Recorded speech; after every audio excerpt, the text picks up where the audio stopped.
Welcome back to the first verse of the Haftara. And this Shabbat, this coming Shabbat, we're going to read the weekly portion of Shemini that talks about the uh, dedication, the initiation of the tabernacle, as well as many other subjects.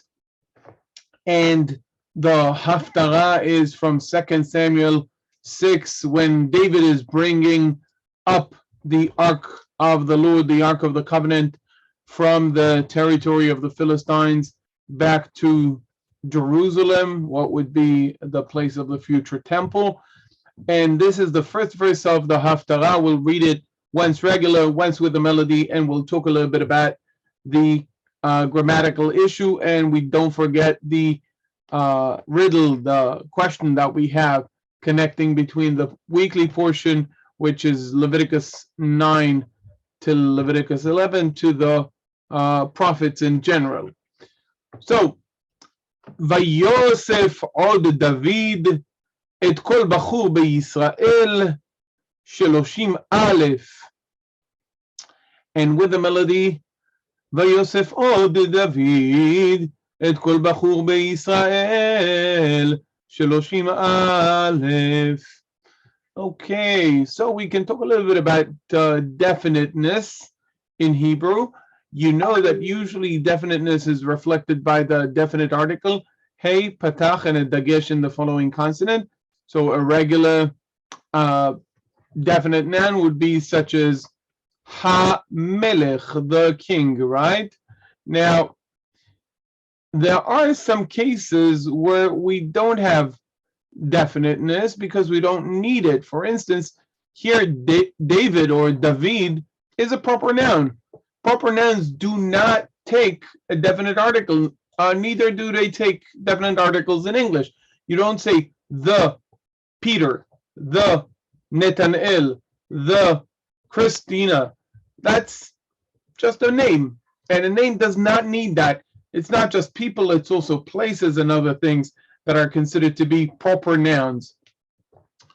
Following the word et, which is a very common word in biblical Hebrew, we have definite direct object, which means that the element which follows the word et marks the definite direct object of the verb. In this case, the verb is vayosef. He added, he did something again, he did it more, okay?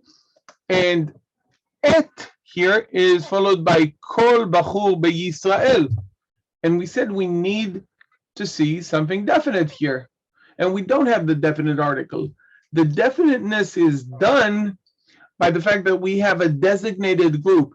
Definiteness is specificity, is designation. So all the chosen men in Israel is a specific group. And so it is considered to be definite, and we don't need the definite article. Note the word bachur is chosen. The root bet chet resh has to do with choosing, and this is the passive kal participle, literally meaning chosen one, chosen man. In the context of how it appears here and in many other places, it is men in their prime, men in their fighting age. That's a little bit about that. Let's look at the word aleph. The word aleph is not the letter aleph, but simply the posal form of the number 4,000, aleph. However, when it is at the end of a sentence, instead of aleph, we see aleph. This is what we call a posal form. Okay, a posal form of the word. This is the form of the word when it's at the end of a sentence. This is quite common. Think of ourselves. Sometimes when we finish a sentence, we change a little bit our voice, the way we speak, the way we say that word. This is the same thing, just it is reflected in the writing. So instead of Shloshim Aleph, it's Shloshim Aleph. Shloshim Aleph. Okay, a bit of a question connecting the subject of the weekly portion with the prophets. So this weekly portion deals with the dietary laws of the Hebrew Bible, of the Torah. And the Torah tells us that we should not eat certain animals. Maybe the most famous among those animals that we should not eat is the pig, according to Torah. Which prophet has rebuked the people for eating pig, for eating pork or pig?